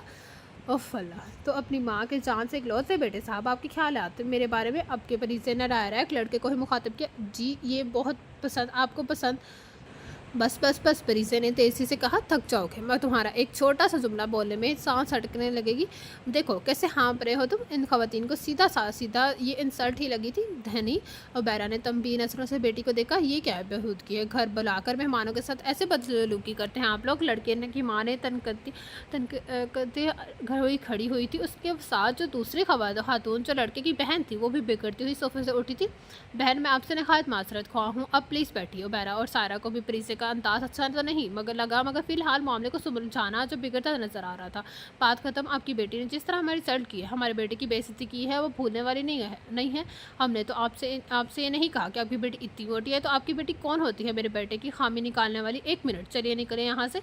प्रीति की खड़ी हो गई और वह 2 टक लहजे में साफ कोई से कहा था। शारक और अकमल खान तो अपना सर पकड़ के बैठ गए, क्योंकि वो जानते थे प्रीति को अब बोलने से दुनिया की कोई ताकत नहीं रोक सकती। सहरजई यूँ हैरान नहीं हुआ था कि वो ये मंजर पहले भी देख चुका था। अलबत्ता अशल पर हैरतों के पहाड़ ज़रूर टूटे थे। लड़के तन फन करते, नाक मुँह चढ़ाते, प्रीति को जाने क्या क्या बोलते, निकलते चले गए। अकमल खान और शारक ने कांच के टेबल पर रखे नाश्ते की अपनी प्लेट्स तैयार किए, और जैसे इससे ज़्यादा अहम काम तो कोई था ही नहीं, बल्कि उन्होंने सहरजई को भी खाने की पेशकश की और शारक से कहा कि ये सब पुरानी बात से चलता रहता है। माहौल में कुशीदगी छाई हुई थी। ड्राइंग रूम की फिजा में संजीदगी का रास्ता। प्रीति ने वापस अपनी सीट संभाली थी। मिल गया सुकून, हो गई तसल्ली, करा ली उन बोले लोगों की बेइज्जती। उबैरा सपाट लहजों में प्रीति पर बिगड़ी थी। इतना अच्छा लड़का था, हाथ निकल गया। अच्छा, ये अच्छा लड़का था। ये को शारक ने दोहराया था। उबैरा ने शारक को घूर के देखा। सहरजई की भी हल्की सी मुस्कुराहट लबों पर दर आई थी। तो और नहीं तो क्या, एक जुमला बोलने में ही 5 मिनट लगा दिए। आई लव यू बोलने में तो पूरी रात लगा देगा। बिल्कुल बेसाख्ता, बिला इरादा, बिना सोचे समझे उसकी ज़ुबान से जुमला फिसला था, ना चाहते हुए भी। सायरा बेसाख्ता अंदाज़ में मुस्कुराई। अकबर खान को मसनूई सी खांसी लग गई। शाहरुख तो ज़ोर से हँस दिया और उसकी हँसी पर साहर साई और अर्शल भी अपनी हँसी नहीं रोक सके थे, जबकि उन सब की बानिस्बत दोबारा की आंखों में गुस्सा और नाराज़गी के मिले-जुले तासर थे। परी से हँसती हुई उठी और नाराज़ खफा सी बैरा के गले हार बनी थी। "अरे मेरी भोली मम्मी, आप भी ना बहुत जल्दी नाराज़ हो जाती है, परे हट जाओ मुझसे।" वो जलकर बोली और वापस अपनी जगह पर आ बैठी। आज जो हुआ था वो सही नहीं था। लड़के और लड़की के घर वालों की अच्छी खासी इंसल्ट कर दी गई थी, ये जो कि अच्छी बात नहीं थी। वैसे मम्मी हानि, आप भी कुछ गलत भी नहीं कह रहे थे। कह रही कि लड़के को सुबह का नाश्ता मांगने में ही इतना वक्त लग जाएगा कि वो दोपहर के लंच का वक्त हो जाएगा। शाहरुख हंसते हुए सारी सिचुएशन को भरपूर तरीके से एंजॉय कर रहा था। बस तुम बहन भाई से सिर्फ बकवास करा लो, उन लोगों से मस्करियाँ। बैरा को एक आंख नहीं भा रही थी। अरे उबैरा, छोड़ो भी, बच्चे हैं। सारा उन लोगों के चुटकुलों से लुत्फ़अंदोज़ होती हुई बोली। और क्या सारा आंटी, मम्मी भी ना हर बात दिल पर ले लेती है। बेनियाज से बोलते हुए वो अकबर खान के शायरे के बीच में जगह बनाती हुई बैठी थी। मेरा बच्चा बहुत अच्छा है। अकबर खान उबैरा की नाराज़गी की परवाह किए बगैर प्रीसे को दिलार से देखने लगे। बस मिल गई मॉरल सपोर्ट। उबैरा ने हाथ झाड़े, बहुत हंस लिए और मजाक हो गया। चलो मुझे ज़रा प्लेट में चॉकलेट पेस्ट्री निकाल के दो। प्रीसे ने बराबर में बैठे शाहरुख को हाथ मारा। बिल्कुल, क्यों नहीं, जो कारनामा अभी कुछ देर पहले आपने सर चाप दिया, उसके लिए मीठा तो बनता है। शाहरुख ने पुरजोश लहजे में कहते हुए उसके लिए चॉकलेट केक पेस्ट्री की एक प्लेट तैयार की थी, मज़ेदार। पुरीसे के बेफिक्री से खाने पर सहर सईद ने नहायत दिलचस्प निगाहों से देखा था। उन ग्रे कांच में उनके लिए पसंदीदगी के रंग ज़रूर झलमलाए थे, मगर वो उनको कोई नाम नहीं दे सका था। वो खामोशी से रुख दूसरी जानिब मोड़ गया था। उबैरा को किसी के ज़रिए पता चला कि उनके शहर में एक बहुत बड़ा जिम खुला है। उन्होंने प्रीसे को फोर्स करना शुरू कर दिया कि तुम्हें ये ज्वाइन करना चाहिए। प्रीसे काफ़ी संजीदगी से उस पर सोचने लगी थी। उसके दिलो दिमाग में बस यही चल रहा था कि अगर उसको शादी करनी है तो उसको अपना वेट लूज़ करना होगा। भले ही वो एक काबिल और माहिर लेडी है, तालीमी लिहाज से सोशल हवाले से एक नामवर सोशल वर्कर है। आर्ट की फील्ड में भी उसका नाम है। और जब से उसने होटल में मंगने की अरेंजमेंट की थी, कितनी ही ऑफर्स आ चुकी थी। बाहर ममालिक से बड़े बड़े लोगों की कॉल आ चुकी थी, मगर वो कोई वेडिंग प्लानर थोड़ी थी। वो तो डायरेक्टर ऑफ मैनेजर थी। वहाँ सब तय बस शौकिया थी, जिसमें उसका इतना नाम हो जाएगा अंदाज़ा नहीं था। मगर जहाँ बात शादी की आती तो लोग आपकी काबिलियत, आपकी होनहारी, आपकी सीरत नहीं देखते, आपकी फील्ड, आपकी शोहरत को एक तरफ रख देते हैं। देखते हैं तो सिर्फ ये कि लड़की कितनी खूबसूरत है, कितनी नाजुक और साफ शफाफ है कि हाथ लगाओ तो मैली हो जाए। वो फिर जांचते निगाहों से ये जांचने लगती कि ये लड़की हमारे खूबसूरत और हैंडसम लड़के के साथ खड़ी अच्छी लगेगी या नहीं। वो जब जांच पड़ताल के बाद फैसला करते हो तो रिजेक्ट करने के में लम्हा भी नहीं लगाते। और शायद नहीं तो यकीनन सरसई ने उसके मोटापे की वजह से ही तो उससे शादी के लिए इनकार किया था। बहरहाल नतीजा यही निकलता था कि उस फैसले पर परीसे ने बहर इस बात का कर दी कि उसको जिम ज्वाइन करना चाहिए, एक्सरसाइज करनी है, वेट लॉस करना है, अपने अंदर मोटापे की इस खामी को भी दूर करना है। और इसको जिम ज्वाइन कर लेता, हर रोज़ सुबह वॉक करना, तेज भागना। वो जिम मीठा खाने की इस कदर शौकीन थी। जिम ज्वाइन करने की पहली शर्त पर यह रखी गई थी कि खाना पर हद दर्जा कंट्रोल किया जाए। जिम में मुख्तलिफ किस्म की मशीनों से एक्सरसाइज करना। ये सब जब सहरसाई को पता चला तो उससे पहली फुर्सत में उसकी क्लास लेने की ठानी थी। वो इस वक्त उसके पास ही था। प्लीज़ ये क्या तरीका है, तुम क्यों कर रही हो ये सब? वो खासा बिगड़ते हुए ऐसे बोला, क्या कर रही हूँ, वो इसमें गलत भी क्या है? उसका बिगड़ा लहजा प्रीसे की समझ से मिला था। तो इसमें सही भी क्या है? एक्सरसाइज करना अच्छी बात है, गुड हेल्थ, बट यहाँ इस जिम की शराइत कुछ और ही है।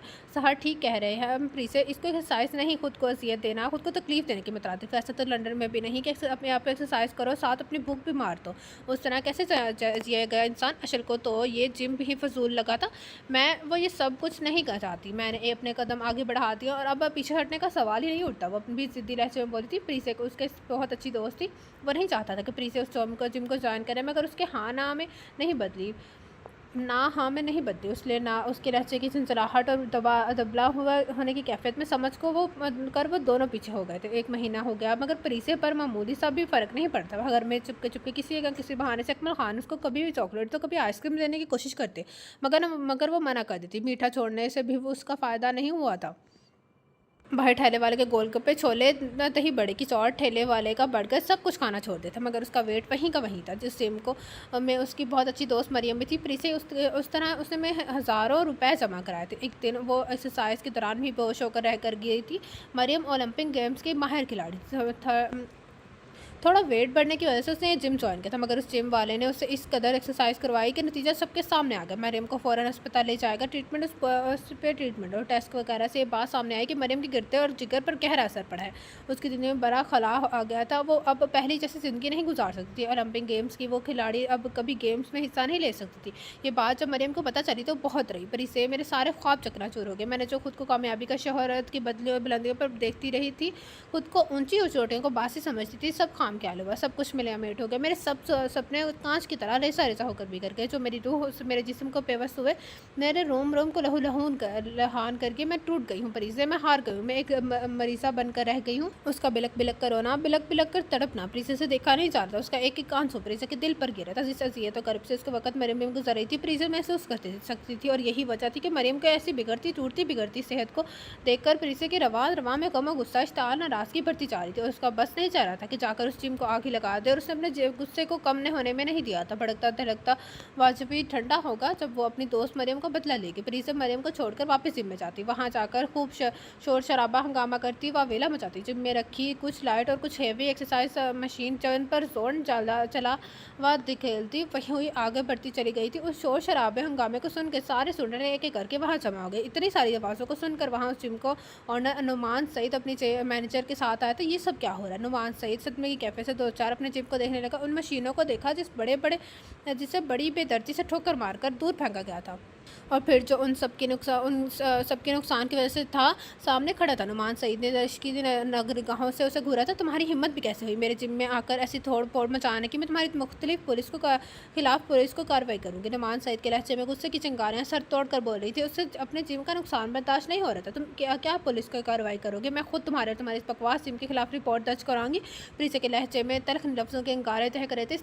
तो स्याह नैन से गोया शरारे फूट रहे थे। अच्छा, और रिपोर्ट दर्ज कराने की वजह क्या बताओगे? उससे गुस्से इश्तियाल उसकी तलखी और दरिश्की किसी खातिर में न लाते हुए नुमान सईद ने इस जाया हंसते हुए तंज भरी निगाहों से उसके ऊपर से नीचे तक देखा। ये वजह क्या कम है कि तुम्हारे इस जिम की वजह से मेरी दोस्त मरियम अस्पताल जहाँ पहुंची है वो एक मरीज़ा बन गई है। गुर्दे और जिगर मुतासर हुए हैं उसके, और डॉक्टर ने उसको सर्जरी का कहा है। ओलंपिक गेम्स में नामशहूर लड़की अब कभी भी गेम्स में हिस्सा नहीं ले सकती। और तुम्हें क्या लगता है पुलिस तुम्हारी इन बातों पर यकीन कर लेगी? लहजा इस कदर पुरसकून था जैसे बात उसकी जिम की नहीं किसी और के जिम की चल रही। पुलिस को यकीन करना पड़ेगा। मैं चीख चीख कर बोलूँगी, यहाँ इस जिम में लोगों की एक्सरसाइज के बहाने बेवकूफ़ बनाया जाता है, उनसे पैसे लूटे जाते हैं। मोहतरमा, लोगों के घर जाकर हमने मिन्नत नहीं की कि आओ हमारे जिम में एक्सरसाइज के लिए, मैं तो खुद आए। और तुम ये कैसे कह सकते हो कि तुम्हारी दोस्त मरियम की यहाँ इस जिम में एक्सरसाइज करने से तबीयत खराब हुई? क्या सबूत है तुम्हारे पास? क्या पता है वो पहले से बीमार हो? नुमान सईद ने नहायत खूबसूरती से बातों को सारा रुख मरियम की जानिब मोड़ देता। तुम खुद को इतनी आसानी से नहीं बचा सकते। मैं ऐसा नहीं होने दूँगी। वो प्रीसा बरहमी से कहते हुए बाकायदा उसको धमकी दे रही थी। जो करना है करो, फिलहाल यहाँ से दफ़ा हो जाओ। मैं पुलिस को तुम्हारे खिलाफ रिपोर्ट करवाऊँगा कि तुमने मेरे जिम के मेरी कीमती मशीनों के साथ तोड़ फोड़ किया और मेरे जिम के नुकसान पहुँचाने की कोशिश की। नुमान सईद ने बड़ी आसानी से बेंतरा बदला था। तुम समझते हो कि मैं तुम्हारी खाली खुली बोकस धमकी से डर जाऊँगी? वो मजबूत लहजे में चीखी थी। तो मैं से बास नहीं आओगी। गार्ड्स नुमान सईद के हुक्म पर गार्ड्स भागते हुए आए और प्रीसे को घसीटते हुए जिम की हदूद से बाहर निकाला। वो चीखती चलाती रही, मगर कोई उसकी मदद को नहीं आया। सब स्टूडेंट उसकी बेइज्जती का तमाशा देखते रहे। आप लोग भी जाएं और अपना काम करें। इस तरह कई लोग मुंह उठाकर आएंगे और हमारे जिम पर उंगलियां उठाएंगे कि मगर उन सब हथकंडों से मुझे कोई फ़र्क नहीं पड़ता। उसके कहने पर सब अपनी एक्सरसाइज में लग गए थे। वो आजरदा ही उदास अफसरदा अपने घर वापस आई थी। गम की तस्वीर बनी। परी से जब कमाल अकमल की नज़र पड़ती न है तो वो जो बाहर अपने फ्रेंड से मिलने बाहर जा रहे थे, हाल में बैठी प्रीसे को देखकर अपना इरादा मुलतवी करके प्रीसे के पास चलते हैं। वो अपनी सोचों में इस कदर महनमकती कि उसे अकमल खान की मौजूदगी का पता नहीं चला। हनी मेरे बच्चे, अकमल खान ने सर पर दस्त शफकत रखा। प्रीसे ने नजरें ऊपर उठाई जहाँ ज़माने भर की थकन और हार तहरीर थे। अकमल खान को नहायत शिद्दत से उसका दुख महसूस हुआ। मायूसी इंसान को कमज़ोर बनाते हैं। मैं जानता हूँ कि मेरी हनी कमज़ोर इरादों की मालिक नहीं है। उसका हर बढ़ता हुआ कदम बख्तार या जानता है दुश्मन को ज़ेर करने की ताकत रखती है। मेरी बच्ची, वो हल्के से उसके बराबर आ बैठे थे, मगर ताज़ा मैं अकेली क्या कर सकती हूँ? उसका रहचा पूछा हुआ था। सिपाही मुकाबले के लिए अकेला मैदान में उतरता है तो वो ये सोचता है कि अगर मुकाबले 100 भी दुश्मन हो जाए तो वो उनको ज़ेर कर लेगा, क्योंकि वही जानता है कि जिस्मानी ताकत से ज़्यादा उसकी सोच की ताकत गेरी है। वो जानता है कि वो फतह बनकर लौटेगा और खासी करार पाएगा। सोफी से ठीक कहा आपने दादाजान, गंभीर आवाज़ पर दोनों ने पलट कर देखा। जहाँ शहर से अशल के साथ कोई नया चेहरा भी था। तीनों ने अकमल खान को सलाम किया, जिसका उन्होंने नरमी से जवाब दिया। प्रीज़ा ने एक सरसरी नज़र शहरजई पर डाली और नज़रों का सावे बदल लिया था। प्रीज़ा, आज जो कुछ हुआ अच्छा नहीं हुआ, मुझे सब पता चल गया है, मगर तुम फिक्र मत करो, हम भी खुश खामोश नहीं बैठेंगे। नुमान सही को टक्कर का जवाब देंगे। शहरजई के लहजे में संजीदगी थी। उस जिम के खिलाफ कार्रवाई करेंगे, एक मुहिम चलाएंगे और एक टीम बनाएंगे उस सिलसिले में हमारी मदद करेगी। प्रीसे की उदासी पर उसको बहुत सा दुख हुआ था, मगर वो फिर भी उसकी हिम्मत बंधा रहा था। प्रीसे ने ज़रा की ज़रा नज़र उसकी तरफ उठाई। तुम्हें यकीन है कि हम नुमान सईद को हरा सकते हैं? वो धीमे और बोझल लहजे में बोली थी। एक मोहम सी उम्मीद का जुगनू उसके अंदर तो चल उठा था। बिल्कुल, शहर सही ने मजबूत लहजे में कहा। और ये देखो, ये मेरा फ्रेंड है हुज़ैफ़ा ज़ैद, मेरे साथ ही डॉक्यूमेंट्री में होता है, मुझसे मिलने लंदन आया, तो ये भी हमारी हेल्प करेगा। उसने अपने बराबर बैठे अपने दोस्त की तारुफ करा। प्रीसे ने ब्राउन सन ग्लाइफ लाइट जीन्स शर्ट में मलबूस शख्स को देखा। गंदमी रंगत पर तीखे से नकुश वाला वजीफ़ा उसे देखे जा रहा था। उसके देखने पर प्रीसे के शंगरफी लबों पर हल्की सी मुस्कुराहट खुली थी। सलाम दुआ के तबादले के बाद वो सब अपने मिशन को डिस्कस करने लगते। अकमल खान परीचे को वापस अपनी जोन में आता देखकर वहाँ से उठ गए थे। दिल में ढेरों सुकून था कि उनकी पोती की उदासी तो ख़त्म हुई। बताओ हुज़ैफ़ा, हमें क्या करना चाहिए? सबसे पहले परीचे ने उसे A to Z सबकी उसकी गोश्त को गुजार कर दिया था। मरीम की तबीयत उस जिम में एक्सरसाइज की वजह से ख़राब हुई। आज वह हॉस्पिटल में बेड पर पड़ी है। हुज़ैफ़ा को खामोशी देख कर सहर सई ने हल्के से पूछा था। नुमान सई का असर सोख उसकी पहुँचती इतनी है कि कोई भी उसके खिलाफ नहीं खड़ा होगा, इसलिए उसके जिम के खिलाफ कोई गवाही नहीं देगा। उसका जिम अपना एक पैसे बनाने की मशीन है, जहाँ के रूल्स, जहाँ के एक्सरसाइज इस दुनिया के हर जिम से मुख्तलिफ है। मगर वह हेल्थ का नशिश लोग जो सब्र तहम्मुल दामन छोड़कर बहुत जल्दी रिजल्ट चाहते हैं, वो इस जिम को ज्वाइन कर लेते हैं और उनकी इस कमज़ोरी को फ़ायदा उठाते हुए वह उनसे अपनी पसंद के मुताबिक पैसे घसीटता है। उस कदर को एक्सरसाइज करवाता है कि नतीजा मरियम की सूरत निकलता है। लेकिन वह इस कदर चालाक है कि बासी का हर पता अपने हाथ में रखता है। सहर सई के लहजे में गुस्सा हलकोरे ले रहा था, मगर बेबस वो भी था कि बिना सबूत के कुछ नहीं कर सकता, मगर इसका कोई तो हल निकालना ही पड़ेगा। बगौर सुनते अशल ने उस तमाम अरसे में पहली बार ज़ुबान खोली थी। मगर हाँ, क्यों नहीं, इसका हल है ना, हुज़ैफ़ा ने कहा। कहाँ जल्दी बोलो, खासा जज्बातीपन का मुजाहरा करती प्रीज़ा बोली थी। वो ये है कि हमें उसके मुकाबले कोई ऐसा जिम खोलना पड़ेगा कि लोग वहाँ नहीं हमारी तरफ खींचते चले हैं। वो सहूलियात तो वो आसानी रखनी पड़ेगी कि किसी की एंट्री को पर कोई कैद नहीं होगा। नुमान सईद की फ़ीस ही इतनी है कि वहाँ सिर्फ अमीर तरीन ही एडमिशन ले सकते हैं। वो ये समझता है कि वो जो दे रहा है वही ठीक है, मगर हम साबित कर देंगे कि एक्सरसाइज के लिए क्या रूल्स, क्या शेड्यूल्स हैं, और इस सब के लिए हमें एक बड़ी सी टीम जमा करनी होगी, जिसमें नौजवान डॉक्टर्स और बाकी सब के होंगे, सब भी होंगे। क्या ये सब इतना आसान होगा? हुज़ैफ़ा सहर के लहजे में फ़िक्रमंदी झलक रही थी। क्यों नहीं, दुश्मन का अगर मारना हो तो उसको उसकी सोच की तरह ही मारो।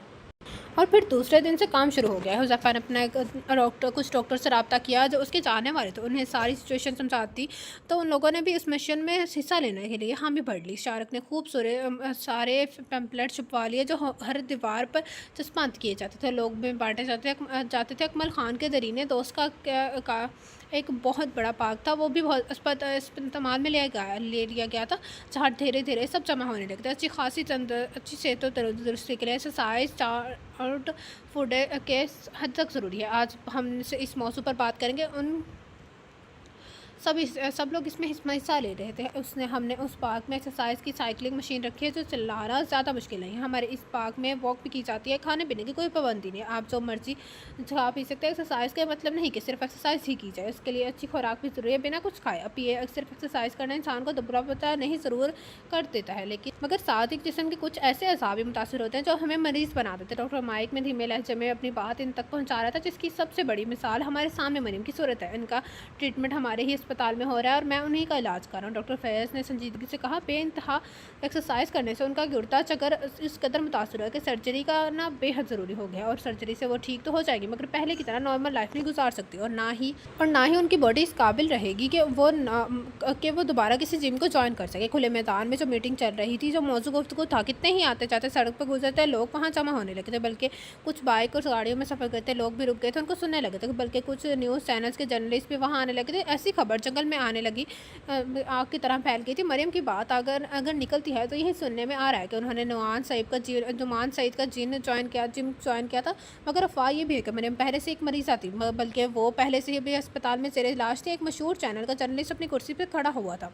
ये झूठी अफ़वाह है, गलत है ये बात। प्रीति ने जज्बातीपन का मुज़ाहरा करते हुए चीख कर कहा, शिद्दत गम से उसकी उम्मीद मैदे जैसे रंगत सुर्ख हो गई थी। शहरज़ई ने तेज़ी से उसकी कलाई थामी और उसको खामोश रहने का इशारा किया। जर्नलिस्ट साहब, ओलंपिक की वो फिट फाट लड़की अगर पहले से मरीज़ा होती या किसी अस्पताल में ज़ेर इलाज होती तो ओलंपिक गेम्स की चैंपियन नहीं होती। डॉक्टर फैज़ के मजबूत जवाब पर वो लाजवाब हो गया था। नुमान सईद की मंशा के मुताबिक कोई सबूत नहीं है कि मरियम की बीमारी का, मगर रिकॉर्ड गवाह है और आप चाहे तो देख सकते हैं। उनकी वो टेस्ट रिपोर्ट्स, एक्सरे और अल्ट्रासाउंड रिपोर्ट्स इस बात का सबूत है कि उनके गिरते और जिक्र बहुत ज़्यादा एक्सरसाइज करने से ही मुतासर है। और नुमान सईद अपने जिम को चलाने के लिए पैसे से ज़्यादा किसी और चीज़ की अहमियत नहीं देता।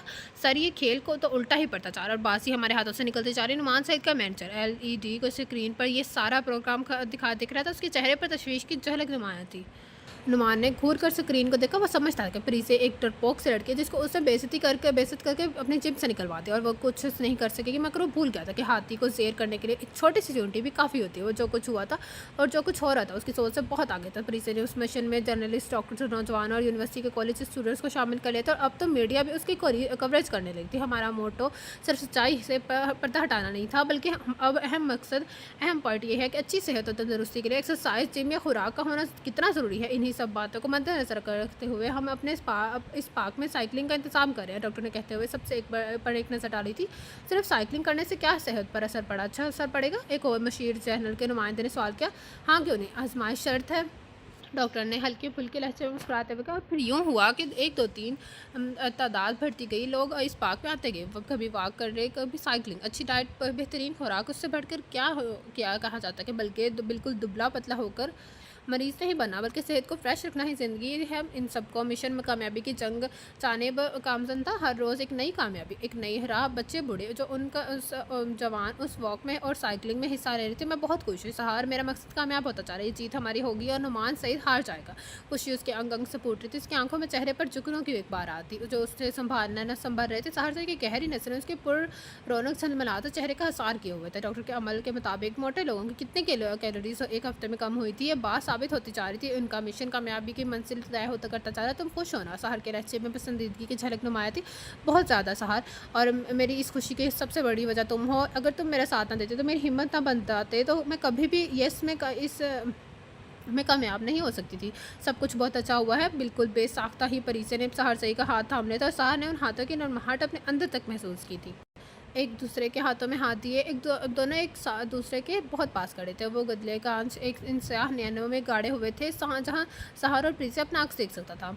मोहब्बतों का एक जहाँ बात किए, दोनों ही अर्शिया से बेखबर बेपरवाह होकर देखे जा रहे थे। मगर चंद लम्हों की बात थी। वह स्याह नैन था, दरियान सरमई कान से फूटती रोशनी की ताप ना नहीं ला सके। और घरीनी फल के स्याह पलकों की बार लरसती हुई सुर्ख तख्ते आरस पर झलकती चली गई। ये दिलकश मंजर सहार ने नहायत दिलचस्पी निगाहों से देखा था। मैदे जैसी रंगत शर्मो हया का पैकर बनी हुई थी, जहाँ सुनहरी हिल्की बालों की चंद लटें उसके रुखसार ज़ीनत बनी हुई थी। उसके गाल को छेड़ रही थी। सहार सई का हाथ उसी खूबसूरत चेहरे की तरफ बढ़ा और उन 2 शरारती लटों को अपनी मजबूत उंगलियों के गिरफ्त में ले लिया था। जिस सारती शरारत बिल्कुल बेसाख्ता थी। सहार दरवाजे पर इस्तेदा अशल की निगाहों से मंजर छुपा नहीं रह सकता। अशल की आवाज़ पर दोनों ने चौंक कर उसको देखा था, मगर जाने क्यों अशल की यूँ दखलंदाजी सहार सई को अपने सांप खींचते हुए महसूस हुए थे। परिचय के कदम खुद ब खुद पीछे हटते चले गए। दिल फैलने सिमटने लगा था और शायद घबरा भी गया था। कैसे वो पल भर के लिए भी फरमोश कर गई थी कि सहार सिर्फ अशल को पसंद करता है, उसको चाहता है, उससे मोहब्बत करता है। वो हारे हुए कदमों समेत उनकी निगाहों से दूर होती चली गई थी। सहार सई ने खामोशी से एक नज़र उस जाती हुई परी से बढ़ डाली और फिर चुपचाप खड़ी अशल को देखा, जिसकी सोच के धागे उस मंजर को में उलझे हुए थे। जब सहार और परी से एक दूसरे के बहुत पास खड़े थे, एक दूसरे की आंखों में आंखें डाले, जाने कौन सी प्रेम कथा एक दूसरे को सुना रहे थे। लंदन से मेरे मोम डैड आए हैं तुमसे मिलने, अशल ने हल्के से कहा, जिस पर सहार सई ने कुछ लम्हों बाद सर को हल्की सी जंबिश देकर निगाहों का जाविया बदल लिया था। और फिर यूँ हुआ कि इन तीनों की मेहनत रंग ले आई। उन तीनों की जहद का हौसला सोच समेत वसूल हुआ। हर कोई उनके गुण गा रहा था, उनके फेवर में बात कर रहा था। उन सब के दौरान सहार सई ने महसूस किया कि परीसे की त्वचा, उसका झुकाव, उसके दोस्त हज़ैफ़ा की जैद की जानिब पर एक साथ साइकिलिंग करते, वॉक करते, खाते पीते और बातें करते हैं तो उनके दरमियान किसी अनोखे जज्बे ने जन्म लिया है। उनके बीच पसंदीदी का वजूद सर उभरने लगा था। उस वक्त भी हुज़ैफ़ा और परिचय वॉक करके एक बेंच पर बैठे बातें कर रहे थे। हुज़ैफ़ा की निगाहों में चाहत की रोशनी वो दूर से भी देख सकता था। सहर ये लो फ्रेश जूस अशल अपने और उसके लिए ऑरेंज जूस लाई थी, जो उसे कदरे तौक़ुफ़ के बाद थाम लिया था। थैंक्स। इसका बुझा हुआ लहजा अशल ने फ़ौरन महसूस किया था, बल्कि उसकी निगाहों और के इर्द-गिर्द में उसकी सिमत देखा था, जहाँ परिचय हुज़ैफ़ा के साथ बैठी गपशप लगा रही थी। आज दिन के हर चैनल में बहुत अहम न्यूज़ आने वाली थी। इस पार्क में मौजूद जिम की खूब पब्लिसिटी रही थी। नुमान सईद का जिम तो सही मानों में ठप हो चुका था। उसकी हर धमकी, सब हरबे बेकार साबित हुए थे। सारी कोशिशें रायगा हुई थी, बल्कि धोखा ही दही के केस में उस पर केस भी कर दिया गया था और आज उसका अदालत में फैसला होना था। हाई कोर्ट के जज ने फैसले पर मोहर साबित कर दी थी। पार्क में फुल साइज़ का स्क्रीन लगवा लिया गया था, जहाँ सब जज के फैसले से मुंतज़िर थे। सबको यकीन था कि फैसला उनके हक में ही होगा। यहाँ तक कि आने में हुज़ैफ़ा ने अंत तक की थी, जान की बाजी लगा थी और किस तरह नुमान सईद को सज़ा मिले पर इसे उसको बहुत मशहूर थी। उसने उसके लिए जो कुछ हुआ था, उम्मीद नहीं थी कि किसी कोई उसकी इतनी हद तक भी मदद कर सकता है। आखिरकार फैसला सामने आ गया। स्क्रीन पर न्यूज़ कास्टर ने खबर सुना दी। नुमान सईद को धोखाधड़ी के जुर्म में न सिर्फ 2 साल कैद बामुशक्कत की सज़ा हुई थी, बल्कि जुर्माने के तौर पर 10 लाख भी अदा करने के थे। और इसके अलावा उसका सबसे बड़ा नुकसान यह हुआ था कि उसका जिम सेल सील कर दिया गया था और पुलिस उसके ऑफिस और उसको गिरफ्तार करने पहुंच गई थी। याहू हुर्रे ऐसे बहुत नारे पार्क की ठंडी फिजा में गूंज रहे थे, गोया खुशी का एक कहराम भरा था और हर कोई एक दूसरे को गले में मिल रहा था, मुबारकबाद दे रहा था। प्रीज़ा भी खुशी के मारे बेसाख्ता ही चीखी और हुज़ैफ़ा के गले का हार बनी थी। Huzaifa I am happy, so happy. बिलाकर नुमान अपने इंजाम को पहुंच गया। इसको सजा मिल गई। खुशी के मारे वो दीवानी हुई जा रही थी। हम जीत गए, हमारा मिशन कामयाब रहा और उसका सबसे ज़्यादा क्रेडिट तुम्हें जाता है हुज़ैफ़ा। प्रीज़ा ने उसके बाजू से पकड़कर झंझोड़ डाला। हुज़ैफ़ा ने बगौर उसके नैनों में झांका था। ये वो लड़की है जो उसके दिल में, आंखों में बस गई थी, जिसके वो चाह कर बैठा था। पास के खड़े सहरसई ने उस मंजर को बहुत उदासी से देखा था। उसकी आंखों और चेहरे से झलकती और उदासी अशल की निगाहों से छुपी नहीं रह सकती। Will you marry me? Huzaifa ने बिल्कुल ही अचानक ही जुमला आ गया था। बोलती चहकती ज़िंदगी की हर खुशी को अपनी आंखों और चेहरे समेटे पर प्रीसे एकदम से खामोश हो गई थी। कितनी ही देर तक वो खुद को में हिम्मत ही नहीं कर पा सके कि कुछ बोल सके और उसका जवाब सुनने के लिए अशल बड़ी बेताबी से मुंतज़िर था। जबकि सहरसई तो गोया पूरा वजूद ही समात बना हुआ था। वो भी प्रीसे का जवाब सुनना चाहना चाहता था। प्रीसे, will you marry me? Huzaifa ने हौले से अपना सवाल एक बार फिर से दोहराया था। प्रीसे ने बेख्तियार मुड़कर सहरसई को देखा था। मैं और अशल एक दूसरे को पसंद करते हैं, बल्कि एक दूसरे से प्यार करते हैं। सहरसई का बहुत पहले कहा हुआ जुमला आज पूरे तराक से उसके कान में गूंजा था। प्रीसे ने गाहों का रुख मोड़कर शगरफी लबों पर ज़बरदस्ती की मुस्कुराहट से जाए उसने हुज़ैफ़ा को देखा। यस, प्रीज़ा के लम्हों पर हल्की सी जंबिश हुई थी और हुज़ैफ़ा को उसके इकरार से जैसे पूरी कायनात मिल गई, जहाँ भर की उनको हर खुशी उसकी झोली में डाल दी गई थी उस एक हाँ पर। और अशल एक अंग मुस्कुरा उठा था खुशी से।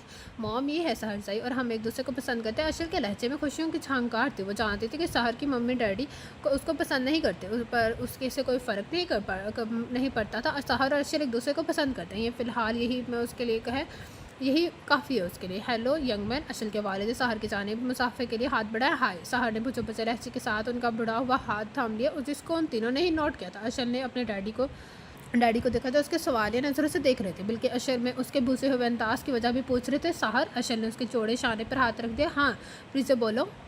मुझे नहायत गहरी सोचों में गलता था। अशल के पुकारने पर चौंक कर अशल को देखने लगा, फिर उसके मम्मी को, डैडी को, और वो जो प्रीसे के खाने में खोया हुआ था उसके बारे में सोच रहा था। दिल में झांक कर देखा तो हर तरफ वो ही थी।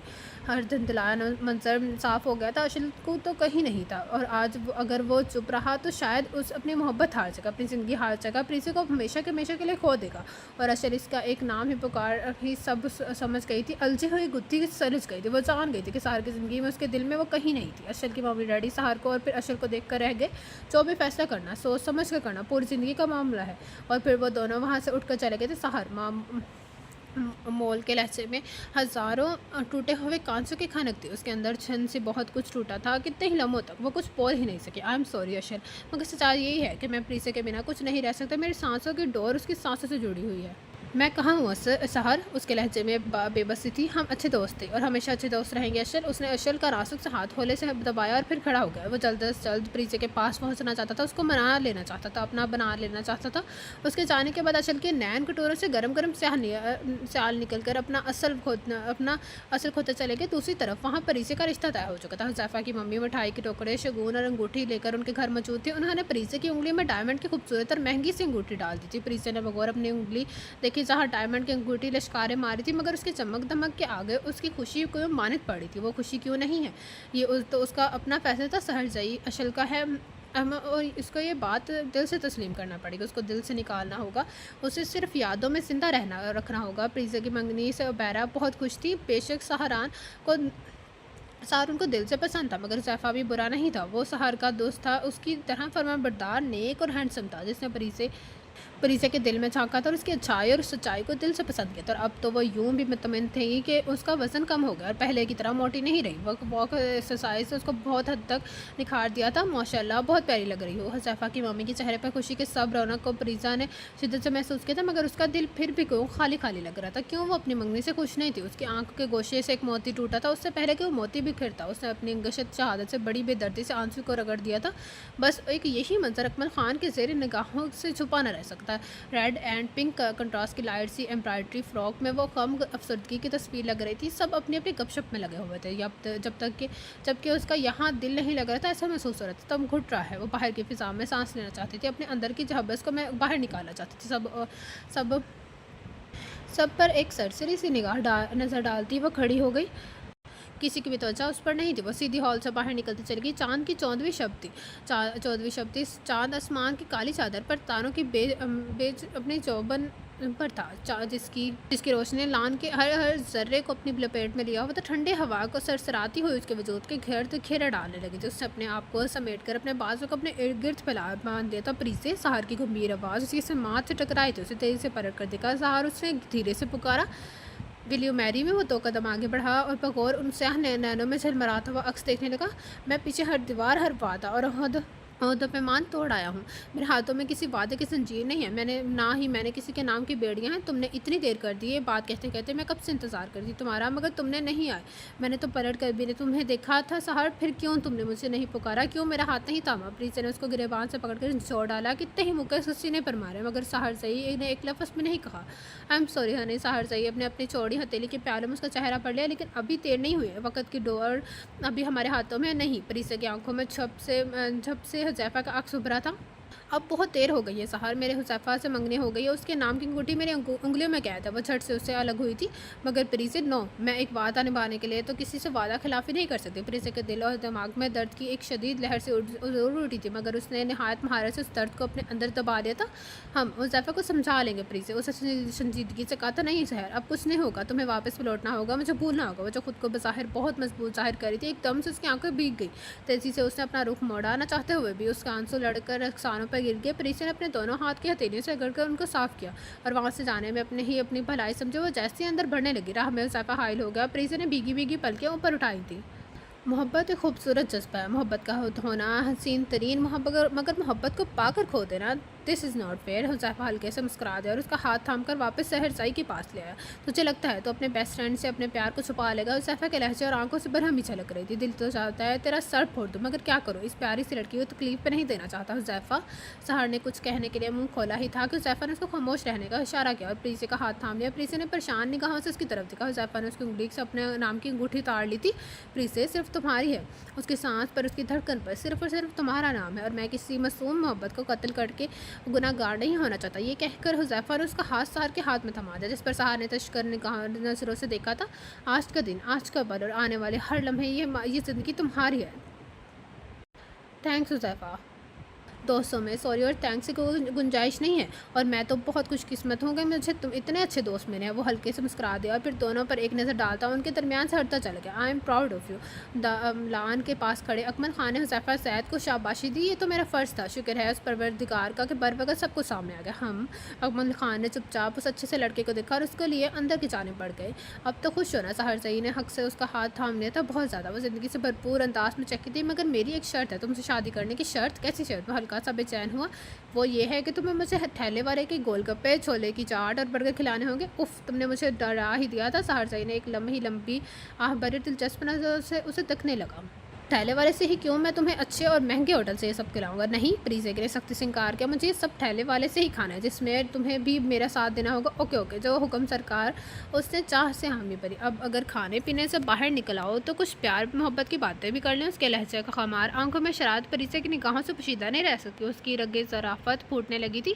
पास आओ, प्रीजे ने धीरे से कहा। तो सहरसा ही 2 कदम और आगे बढ़ा कि बढ़ा के इंच भर का जो फासला था वो भी ख़त्म हो चुका था। सहर, प्रीजे ने प्यार से उसका नाम पुकारा। हाँ बोलो हनी। वो तो फिदा ही हो गया उसके अंदाज पर। बोलूं? उससे आंखें पटपटाई थी। आज सब कुछ बोल दो सहर, मुझे ये बोलना था। वो जी भर के इस इम्तहान ले रही थी और सहर से बेताबी और बेकरारी से उसका मुंतज़िर था कि वो कुछ बोले, कि जो भी बोलूँगी सब शादी के बाद। और फिर उसके सीने पर अपने दोनों हाथ रखती उसको ज़ोर से धक्का देते हुए खिलखिलाती हुई पलटी और अंदर जाने वाले रास्ते की तरफ भागी।